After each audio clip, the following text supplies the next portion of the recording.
There are two kinds of history. Official history, the kind which is taught in schools. Then there's secret history, a scandalous kind of history which explains how things really happened. This is the story of Australia's secret history.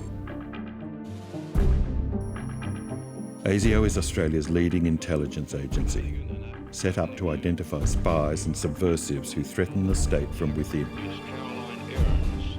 It has opened files on hundreds of thousands of citizens, creating a unique history of dissent. These files are dark biographies in which all suspects are guilty. Our series tells a few of the stories from the previously secret intelligence files of these persons of interest.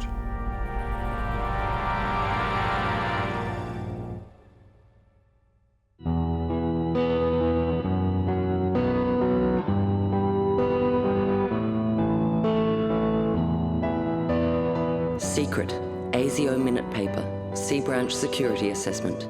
Name, Michael Dudley Hyde, born 20th of November 1945, Waverley, New South Wales. Occupation, student. Hyde is a determined opponent of our system of government. He is a supporter of revolution, insurrection, the violent overthrow of one class by another. He is an overt enemy of the system. In the 1960s, influence and membership of the Communist Party was falling rapidly. But now a new target dominated ASIO's list: student activists.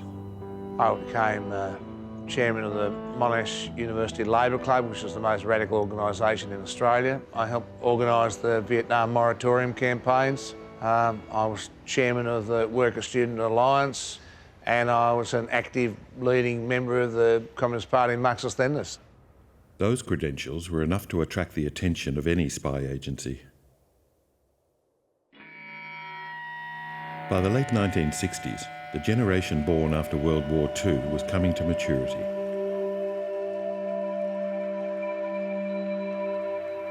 For the first time, the children of migrants and working people were receiving a tertiary education. These new universities became centres of radical politics, and ASIO now devoted more of its resources to the subversive threat of student activism. Around the world, a youth revolution was about to begin. In Australia, all that was needed was a trigger. Before this decade is out, of landing a man on the moon. Prime Minister Menzies provided that when he introduced military conscription to supply troops for the Vietnam War. Michael Hyde would become one of the leading figures in the biggest protest movement of the 20th century, opposition to the Vietnam War. In those days, especially the tabloids had front pages with big red arrows pointing down at Australia coming from Southeast Asia and China. And many, many people were duped and convinced that this was going to happen, that the communists of various varieties would end up walking down Bourke Street. It was the old domino theory. I remember discussing with my parents everything that gave me the shits about the world. Everything from poverty to racism, so on, war. And I can remember my father saying, well, it's no good just complaining usually, you've got to go out there and do something about it. If I was a Vietnamese living in South Vietnam and I'd just seen Colonel Lone shoot a guy in the head, summary execution, I realised that maybe if you turned the other cheek to US imperialists that were invading your country, you're just as likely to get that cheek blown apart. So when I went to Monash, I was ready for it. I wanted to find a militant left-wing group. The Monash Labour Club was the most radical organisation on campus. Hyde joined, threw himself into political action, becoming the Labour Club chairperson in 1968, and met people who would play a large part in radicalising him. One of them was Albert Langer. We were the sort of dynamic driving force behind a wider current that was significant, that there was a change in society in the 60s, there was a radical current, and we sort of set the agenda in Melbourne, I'd say. It was in this lecture room where the Monash Labour Club meetings were held, And it was, in fact, the birthplace of a number of very large campaigns that have affected the whole of Australia, like the Aid to the National Liberation Front of Southern Vietnam campaign. The NLF was actually the proper name for the Viet Cong. In an act which outraged the Conservative government, Michael Hyde and members of the Monash Labour Club started collecting money for medical aid for the enemy on campus. So this is the spot where we first set up the tables to collect money for the National Liberation Front of Southern Vietnam. Their actions made national headlines. Michael Hyde and his colleagues now became persons of interest. When you actually took on state power, you were going to pay. You were not, you know, they weren't just going to lay down and let you take society over. They were going to restrict you, they were going to control you, and they were going to watch every minute of your life. I became aware of ASIO probably in 1967. The following 5 Monash University students are among those currently residing at 7 Jasmine Street, Caulfield. Michael Hyde, Keith Jepson, Dave Nadel, Chrissy Sandford, Andy, full name unknown. You just simply accepted the fact that somewhere along the line ASIO was going to be listening and watching. The students at the address are suspicious of outsiders and are of the opinion that their telephone is being tapped. This is the side of 7 Jasmine Street, South Caulfield, which was the centre of lots of activity in the late 60s. For a couple of years it was the political headquarters. Originally it was of course a wonderful old weatherboard house, which I can tell you about, but as you can see now is a bit of a brown brick monstrosity, not to offend the owners, but you know, it is a monstrosity. What was happening here was lots of discussion and lots of argument. It was politics central, it was Labour Club central. We'd go into the city and have a meal at Lebanese House, and then we'd end up back here. They were interested in us all the time. On the road out here, you'd see every now and then a car parked, and we'd spy them through. As a matter of fact, my bedroom was just around about there, and you could just kind of see out through the curtains, and lo and behold, there they would be either taking photos or taking down the numbers of every single car that was in the street. So unfortunately, some of our neighbours must have had ASIO files begun on them, when in actual fact they may not have been on site at all. ASIO now opened files on students, anti-war activists, draft resistors and pacifists such as Quakers, anyone who disagreed with government policy. The 60s were a time of social change, and old warriors inside ASIO were unable to tell the difference between youthful dissent and dangerous subversion. Subversion is a very cloudy, grey concept that can range from just political dissent through to calling for a revolutionary overthrow of the state. So it's very difficult if you fight subversion because you don't know when it begins or where it ends. And they're not just there just to find out what you're doing. They're there also to dig up dirt on people that they can supposedly use in order to undermine whatever good people are trying to do in order to change the world.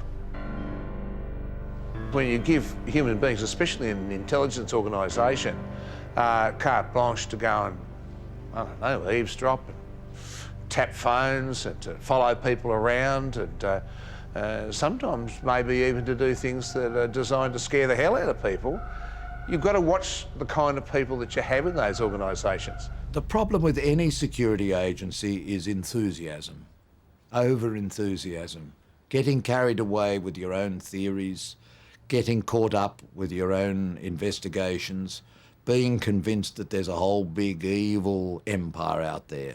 Now, the sad thing is that sometimes there is a big evil empire, and there are wicked and violent people, and against them we need surveillance and intelligence.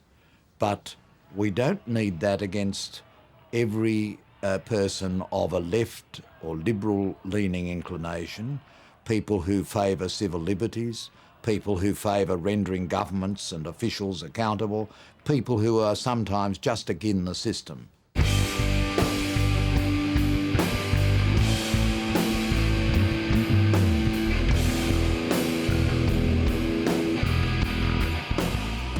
The following recorded persons were observed taking part in the demonstrations: Michael Hyde, Albert Langer, and Kerry Craig Miller. I think this is Albert Langer. This may be the girl that he was married to, maybe still married to, and whose parents were long-time Communist Party members, and they lived in Burnley Street in Richmond. So, I've got that silly Chinese hat on. Yeah. In 1963, when I was about 13, my father died. And I think that affected me quite a lot because I wanted to be, I guess, in some ways as good as I'd thought my father was. So naturally, when I went to Monash, I got involved in the Labour Club.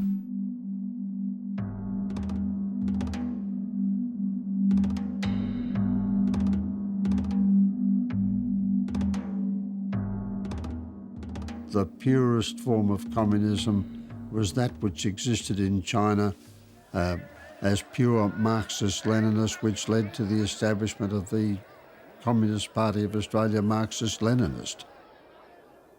For years, Phil Geary had been an ASIO agent inside the Communist Party of Australia. But as the followers of Chairman Mao attracted attention to themselves, he was now reassigned to the Communist Party Marxist-Leninist. The Marxist-Leninist group were more aggressive in their attitude to how they wanted to take over the world. And they had cells of 3, and in the cell that I was in was a lady of probably early 80s, myself, another school teacher. And they were very secretive, mind you, very secretive. And they were paranoid about security, of course. ASIO's concern was that Hyde and his cohort were secretly being directed by the Chinese. This would be subversion. Secret. Operation Bargain.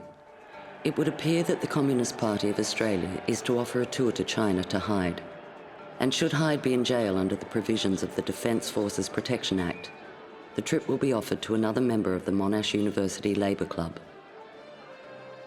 When the chance came to go to China during the Cultural Revolution, early 1968, I just leapt at the chance. One of the things that impressed me about Maoism was their commitment to militant action and their sincerity and their hard work. 5th of February 1965. My dear PM, you are no doubt aware of our interest in the Australia-China Society, ACS, and that the Society has been, since its inception, a Communist Front organisation. It is this society which attends to the detailed work required in arranging tours to the Chinese mainland. There's no doubt brainwashing does occur on the tours arranged by the ACS. ASIO Inward Message, 9th of February 1968. Secret. Michael Hyde arrived Sydney this day from China. As Hyde's baggage was being searched, it was noted that he had in his possession Chinese papers, written in Chinese, and other literature. When asked what he thought of the country, he said, "Fabulous." The subject was not met at the overseas terminal. What they were looking for was a receipt for money that given to the National Liberation Front, what was euphemistically called the Viet Cong. It was in a plastic container stuck up my arse. What we were doing is we wanted to break the Defence Forces Protection Act. While Hyde was in China, the students moved out of Jasmine Street and into an old bakery in Greville Street, Paran. It would become the headquarters for the growing influence of the Monash Labour Club and its offshoot, the Worker Student Alliance. The bakery became the headquarters of the Worker Student Alliance, which had a rather large number of branches. Lots of different people, not just students, were involved in these branches. It was teachers and nurses and electricians and fitters and turners and welders and boilermakers. And it was designed to try and develop a union between students and workers. All in here This was another room here, because I had this room here for a little while. And I don't remember that there. But anyway, there's no point in arguing. Friday nights, it was kind of like the joint to be. And so people were all kind of crowded in here.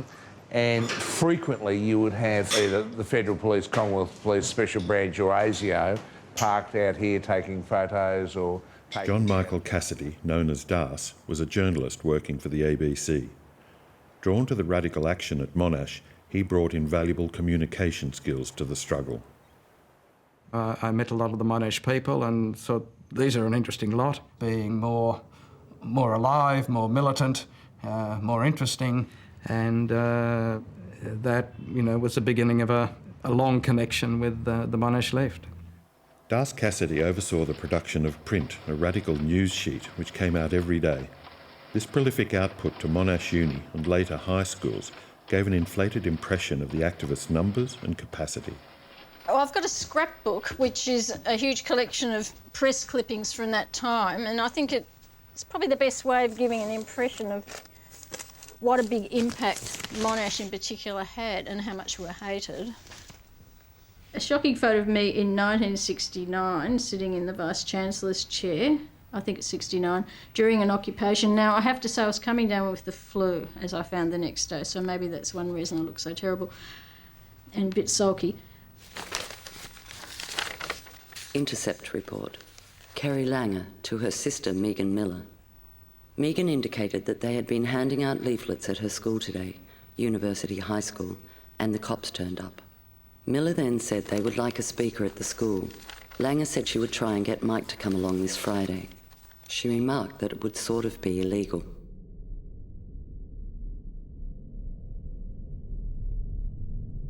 Worker-Student Alliance Conference. In order to develop links with other progressive school children, it was further resolved that a publication entitled Tabloid Underground be printed. I'm not sure that the Marxist-Leninists were really in tune with youth culture at the time. I think they were numerically small, as I understand it, numerically small, vocally very active, which gave the impression that they were much bigger than they in fact were. To think these students posed a threat to the state is implausible. But the politicised and out-of-date ASIO spent thousands of man-hours spying on and intimidating students.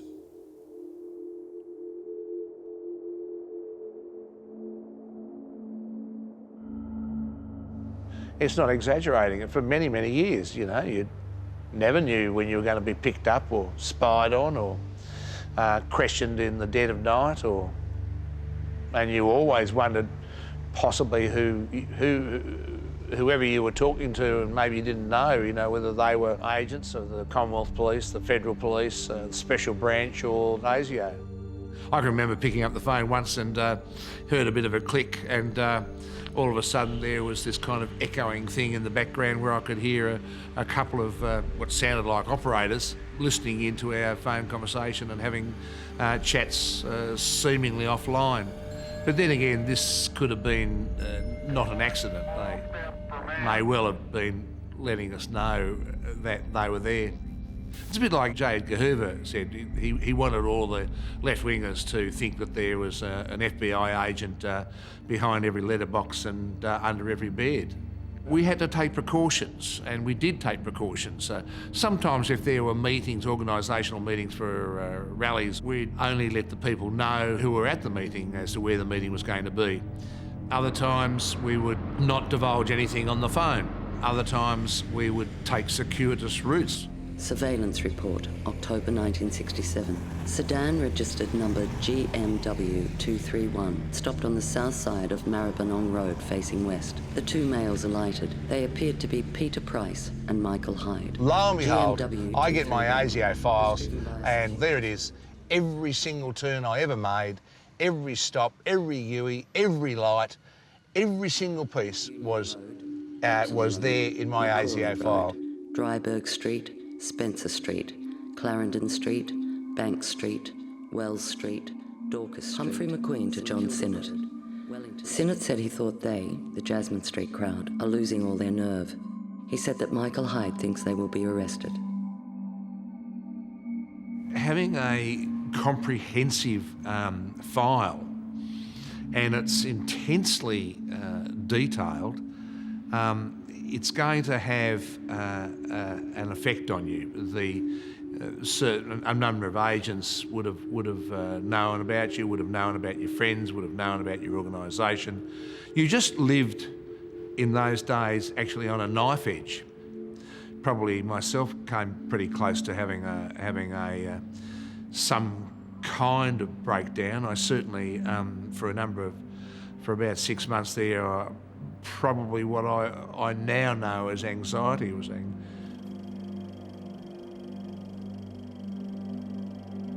Intercept report. Patricia Miller to Kerry Miller. Kerry remarked that Albert Langer was showing signs of strain.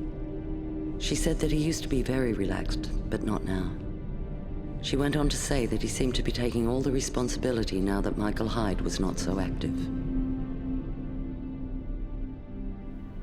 What appears to be a total waste of time of recording all these trivial phone conversations, they're building up a matrix of who knows who, right? So if you're considering somebody for appointment to a senior position and you realise that they've had a lot of contact with dangerous radicals, you can exclude them from that senior position. That's one thing they do with them. But in a future situation, if there's a genuine mass upsurge where they really are in trouble and they have to start organising death squads, well, then you know who to kill. In fact, that was one of the prime functions of ASIO, to decide who would be taken off to the soccer stadium and dealt with. I think we held the view that if there was a revolution, we'd probably need to do the same sort of thing. Worker-Student Alliance Conference. Albert Langer stated that little was known of the operational methods employed by ASIO. He stated that the revolutionary struggle was essentially a race between ASIO and the WSA. He claimed that if the race is won by the WSA, ASIO operations and the entire bourgeoisie would be executed, but that in the interim period, ASIO would be striving to put all WSA members up against a firing squad. People liked, playing at soldiers and playing at spies and whatever. In Melbourne, the US consulate became the focus for anti-Vietnam War protests, with ASIO filming from the Chevron Hotel across the road. In 1967, there'd been a demonstration outside the US consulate, which consisted of about 100 people. And then the rain came and it was a fairly dismal affair, but we stayed there and we realised that the authorities were looking on our demonstrations as containable. We weren't really annoying anybody or threatening any establishment. We decided that the July 4, 1968 demonstration was to ramp up the militancy of opposition to the war. If this meant throwing rocks and smashing up the US consulate, if this meant even occupying, if we were lucky enough, the US consulate, if this meant cutting the United States flag down, we would do so. Meeting to discuss demonstrations on the occasion of American Independence Day. Hyde said the purpose of the students' demonstration was not to attack the police because they were police, but because they were there to protect US imperialism. Leaders of the Monash Labour Club, particularly Albert Langer and Michael Hyde, deliberately planned a violent 4th of July demonstration. That's true. We were going to make it as militant as hell. We organised smoke bombs, we organised rocks to smash up the consulate. I don't know how I feel about this saying now. I mean, I don't know whether the statute of limitations, how long it is, but in any case. At a meeting of these leaders the day before the demonstration, a proposal to use petrol bombs to burn the US embassy down was defeated by only one vote. Their whole aim was to provoke the police and to use violence. And this whole area here in July 4, 1968 had demonstrators from St Kilda Road all the way up to about maybe a few hundred metres.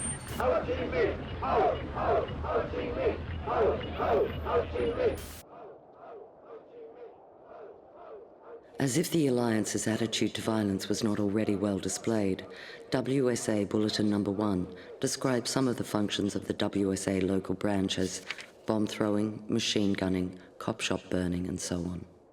I cannot remember ever reading that. I cannot remember ever writing that. I cannot remember ever distributing anything like that. And if anybody in the Worker Student Alliance actually believed in bomb throwing, machine gunning and cop shop burning, no member in their right mind would put it down for ASIO to read.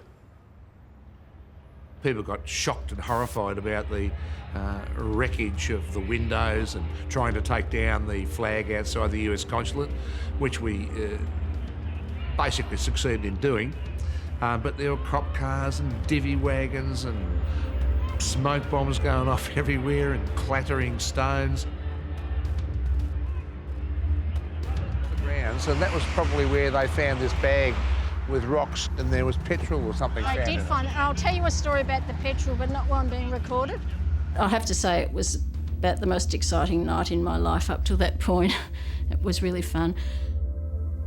Each year the crowds grew, as did the violence. American Independence Day became the central event for the militant left.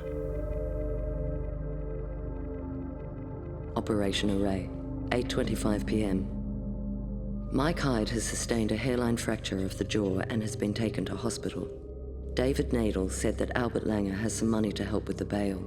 They need all the money they can get their hands on. Intercept report. Albert Langer to Michael Hyde. Discussed a broadsheet they intended printing. He would also like to put in that certain extremist elements have suggested that a form of action should be for Monash kids to hijack an aircraft. So I suppose when people wonder what kind of a threat we were, I think that we were a threat. Internationally, there was the Bader-Meinhof, etc., but they worked on a different basis to us. We worked on the basis that if you weren't going to try and mobilise the masses, then what was the reason for it all? Often those other more international organisations took a position that really ended up in despair. And as a matter of fact, their actions of kidnapping and all that kind of stuff was really a reaction to not being effective in terms of mobilising the people against the war or whatever. This mobilisation took the form of a broadly based community opposition to the Vietnam War and became known as the Moratorium. There were some groups and people that we got on extremely well with, even though we disagreed with. The Save Our Sons, for instance, of Jean McLean and Joan Croxedge, and I'm sure they've got ASIO files as long as my arm. While at first they might have railed against me as a middle-class housewife, they were quite interested in the fact that we were able to assist and happy to assist anyone who needed it. Maybe this blonde one, maybe Jean McLean, had long blonde hair, often wore knee-high boots. Must have been so boring for the spies of Australia to have to be standing out there with people walking up and down and having small chats. Note for record. The Vietnam Moratorium campaign has the full support of the CPA. ASIO began to confuse opposition to the government of the day with genuine disloyalty to Australia. People who were not communists and would never be communists were deeply opposed to the commitment to Vietnam, and yet this was tantamount to being seen as disloyal to Australia. There was a friend of mine who was killed at Long Tang in Vietnam, and his name was David Thomas, and he was a very good friend of mine, he and his family, and I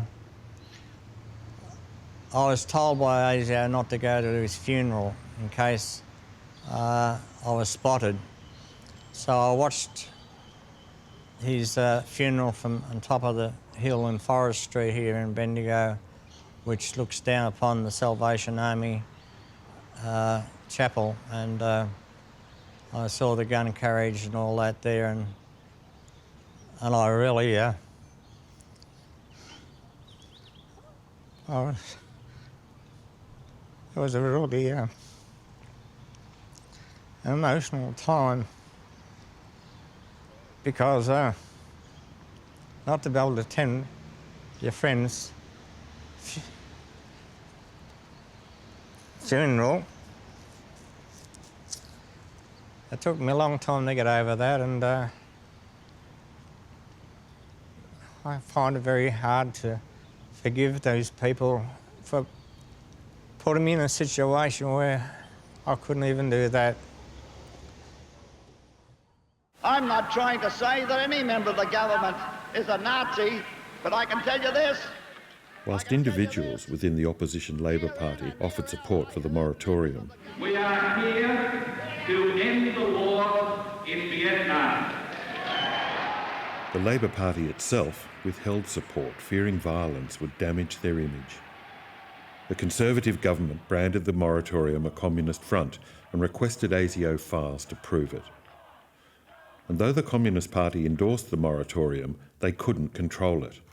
Like ASIO, the Communists failed to understand that this was a broad-based community movement beyond the control of individual political groups. Unbeknown to many of those people who took part in it, the organisers, as I understand, may have had motives other than just protesting against the war.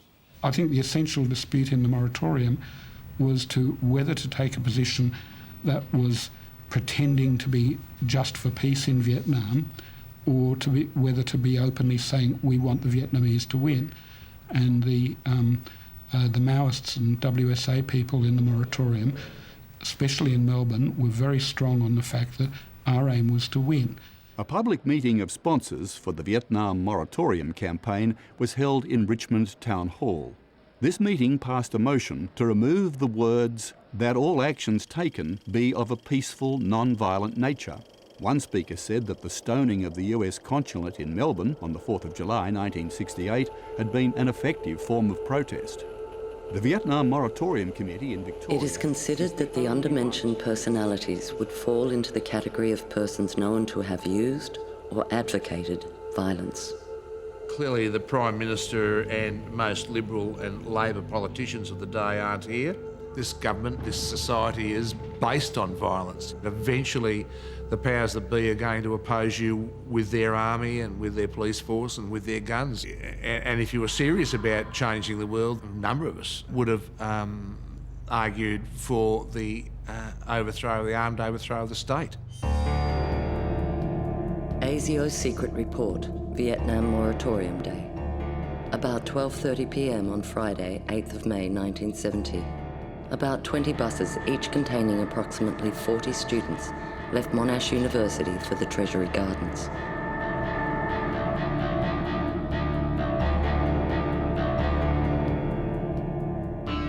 When the moratorium march took place down Burke Street, the Workers' Student Alliance was at the front of the marches.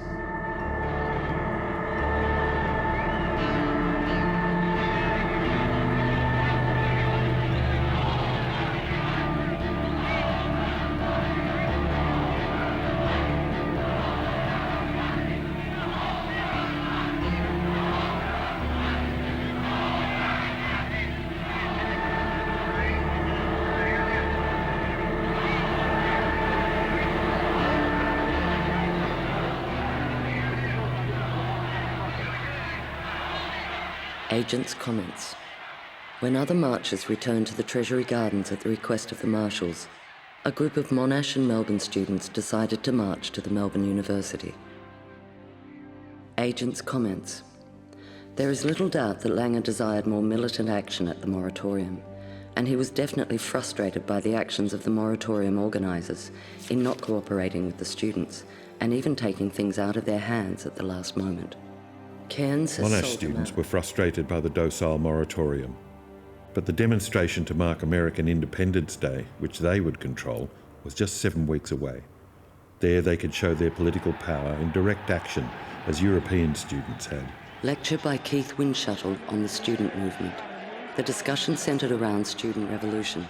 Windshuttle stated that the only way in which the present society is to be overcome is by violent revolution by the students. what's the point of being a youth if you can't have youthful excesses? I think people had a naturally romanticised conception of things, and they enjoyed causing trouble, and that's the way youth should be. 4th of July demonstration, 1970. Jim announced that a meeting had taken place as to whether the demonstration should take place on either the 3rd or 4th of July. During the whole of this time, the Monash group was breaking into little groups at the rear of the hall, in a manner not unlike the comic Three Stooges conferences. There were large monopolies like Westinghouse, General Motors, Dow Chemicals, making huge profits out of the Vietnam War. So we occupied the Careers and Appointments Office in order to bring this home to people. It was subsequently learnt that the real reason for the takeover was to have access to the printing and copying machines available in the Careers and Appointments Office. The militants desired to use this equipment to print pamphlets for the 3rd and 4th of July demonstrations. Despite student support, leaders of the occupation were summoned to appear before university authorities. Intercept report. Kerry Craig Langer to her mother, Patricia Isabel Miller. Miller said that the whole of her life had been wasted. Oh, and my mother, gee, that's sad. She says she felt the whole of her life had been wasted and that we were going the same way. She referred to her late husband. She indicated that he had said that he hoped that Kerry would never join the party. And she's distressed that I've become a communist and obviously feels that it's not worth it. Kerry indicated that she should hear tomorrow from the university if she had been expelled. And then I'm being very optimistic and committed. Kerry remarked that she would get her degree. She would just have to wait a year to get it. You know, I'd rather do something about things that were wrong than have a meaningless life. She asked her mother not to be unhappy, not to worry about her. She was very happy with what she was doing. 3 students were expelled. Kerry Langer, now married to Albert, Michael Hyde, and Jim Bacon, the future Premier of Tasmania.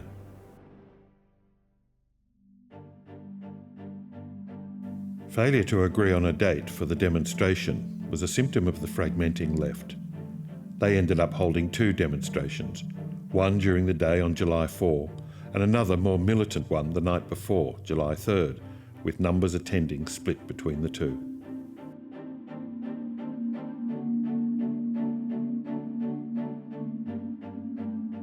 By the late 1960s, the ASIO was being used regularly by Liberal Party ministers as a kind of private research service. They would have a troublesome activist in their electorate, and backbench MPs would ask that an investigation be done. ASIO had spied on members of the Labour Party since 1949. Prime Minister John Gorton asked for details on police trouble Labour MP Jim Cairns had been in. The ASIO Director General reported that Senator Wheeldon was possibly collaborating with the KGB. The ongoing effort to connect the Labour Party to communism had long benefited the government and its spies, but that relationship was about to end. Some of the people ASIO had watched were about to become its new masters. 23 years of Conservative rule came to an end in 1972 with the election of a Labour government. 3rd of January 1973. Note for record. Prime Minister's attitude towards ASIO. At my first meeting with the Prime Minister, Mr. E.G. Whitlam, he admitted that he was not very well disposed towards ASIO, although he realised that such an organisation was necessary. Prime Minister Whitlam instructed ASIO to disconnect all phone intercepts and reapply for connections. He would not approve phone tapping of students or unionists. The Prime Minister said he was inclined to think that the government would not require ASIO to be too much concerned with communist activity in the trade unions. He said that both Mr. Cameron and Mr. Hawke were experienced operators in the union field, were aware of the communists, and would attempt to deal with them in their own way. The Prime Minister said he would like to think that targets for ASIO's attention were not exclusively on the extreme left. He mentioned the Croatian nationalists. I assured the Prime Minister that ASIO was stepping up its efforts in this field. They were, connecting Croatian extremists the Ustasha with Michael Hyde and Albert Langer. Members of the Ship Painters and Dockers Union had stolen a quantity of light weaponry destined for the Australian military forces in Vietnam. The stolen arms were sold to and are now in the hands of the Ustasha at an unknown address. Well, you know, that just doesn't even make sense. I remember people referring to this. I certainly knew nothing about it. I think the motivation is to paint the bullseye on us a little thicker, especially because weaponry's involved. Stolen arms being sent to the Ustasha, it's a well-known fascist organisation. It's just bloody nonsense. Fearing it was withholding information on Croatian terrorists, Attorney General Murphy made an unannounced visit to ASIO's headquarters in Melbourne, accompanied by a large contingent of Commonwealth Police. He demanded access to the files and scoured them for anything that would support his concerns. Within hours, alarm bells were ringing in Britain and the US. This breach of security left their intelligence services exposed and ASIO in line to be cut off from all Allied intelligence.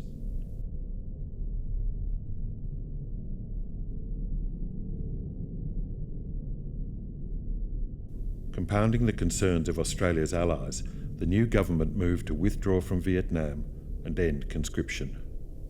Certainly, even though I probably denied it at the time, certainly when conscription became less of an issue, there were less people possibly prepared to move on to the streets. Over a course of about 2 years, you suddenly got the growth of a radical movement and a fringe revolutionary movement.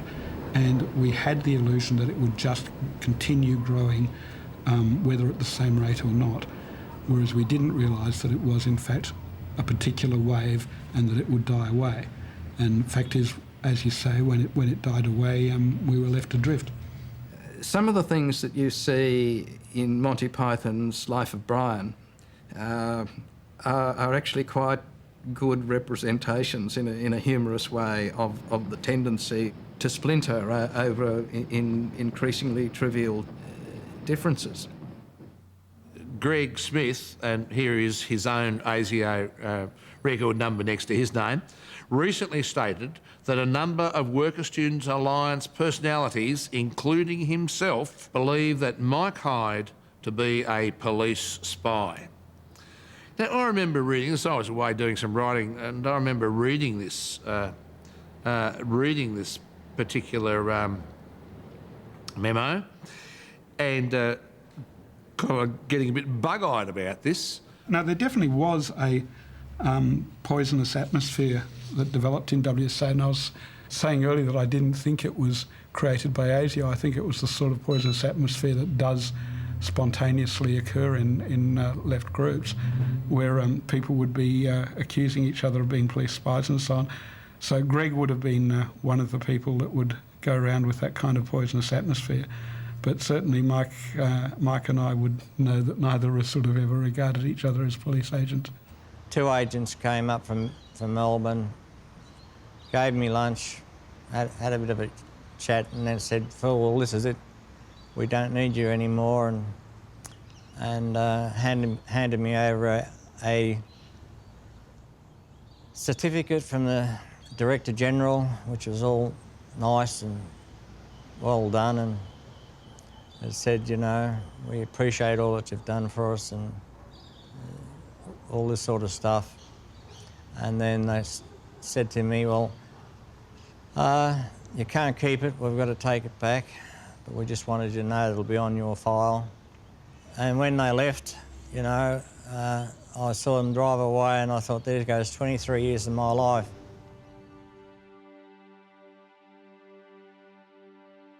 Secret report.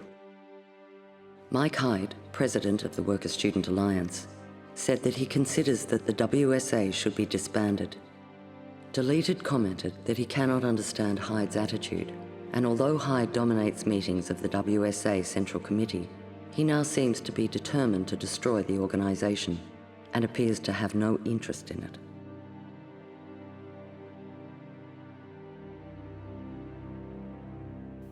To contain the political damage caused by Murphy's raid on ASIO, the Labor government appointed Justice Robert Hope to head a royal commission to investigate the intelligence service. For the first time, light would be shed on what the commissioner later called ASIO's obsession with the left. Have you ever been a member of the Communist Party? Are you a member of the Communist Party? Disturbed by his discoveries, Justice Hope recommended the immediate dismissal of Director General Barber. Prime Minister Whitlam agreed, and the Director General of ASIO was removed. But the Labor government would not survive long enough to hear Justice Hope's findings. The dismissal of the Labor government became fertile ground for conspiracy theories. But whatever the truth, a unique era in Australian life was passing. I gave Gough Whitlam a letter from the Director General of ASIO, which related to the ASIO or the United States relationship with the Australian government. I have no idea of the contents of the letter, but I understand that there was some tension between the United States government and the Australian government over the passage of sensitive material of whatever sort, I don't know, political or military. That was the day before he was sacked. Justice Hope found that a number of ASIO investigations into foreign espionage in Australia came to sudden and inexplicable conclusions. I believe that during the 1960s, there was a person inside ASIO who was passing material to the KGB. And I believe that during the 1980s and early 1990s, there was at least one person in ASIO passing information to the KGB. I believe that the individual concerned was a very senior member of ASIO, though not in fact the director. For all the misguided efforts and thousands of man-hours spent watching and demonising students, it wasn't ASIO that finally brought student revolution to an end. It was life in a rich country. The impetus that Vietnam had provided was gone, and student militants were now finishing university degrees. Sometimes I look at whether my faith in Chairman Mao was misplaced. I can't give you a straight answer on that. I know what they achieved and I know lots of the mistakes that they made, so if I had any kind of blind allegiance to the Cultural Revolution or to Chairman Mao, which I probably did have in my youth, then I could say it was to some extent misplaced. When you're young at 19 and naive, you felt, you know, a real buzz about that, thinking that you were going to really do something for your country. And that was always at the back of your mind, that you were going to do that. And in the end, I certainly did it, but I'm not proud of it. The organised left was in decline, but ironically they had succeeded with many of their policies. Women's liberation, environmentalism, justice for Aborigines, and Australian cinema, literature and art flourished. Across the board, people were acting out the manifestos of militants who themselves now began to assume some of life's responsibilities, families and jobs. Langer mentioned during this conversation that Mike Hyde and Aileen Hyde were having a baby. She added, Albert might be having one too. Albert Langer applied for a job in the post office, and Mike Hyde wanted to be a teacher, but security reports are forever and came back to haunt them.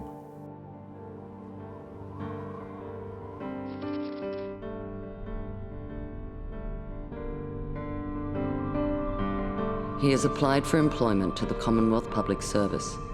This could well be a staged affair. Even if it is not staged, this is an important case. We would appreciate it if you would obtain current intelligence on this fellow.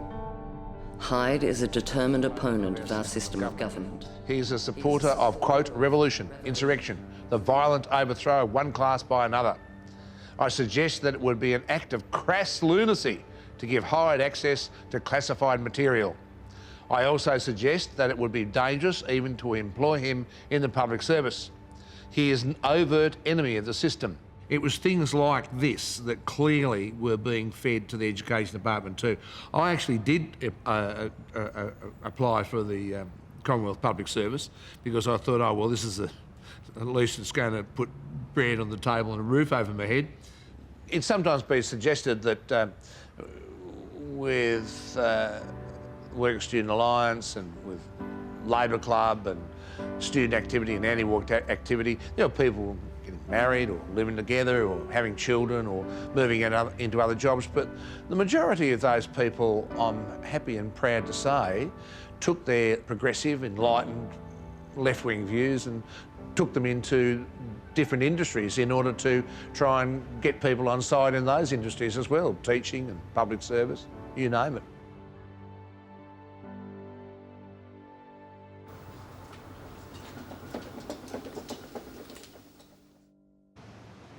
When you're faced with insurmountable odds, you've got to understand that things can very, very quickly change. You don't become downhearted, you keep on plugging away. And after all, in 1967, outside the US consulate, there was maybe 100 people demonstrating against the war. 3 years later, across Australia, there was 250,000, and in the streets of Melbourne, there was 110,000. I've never forgotten that lesson. Oh, I never wanted to be Quasimodo's dream. Shall I beg the ringmaster, please find another me?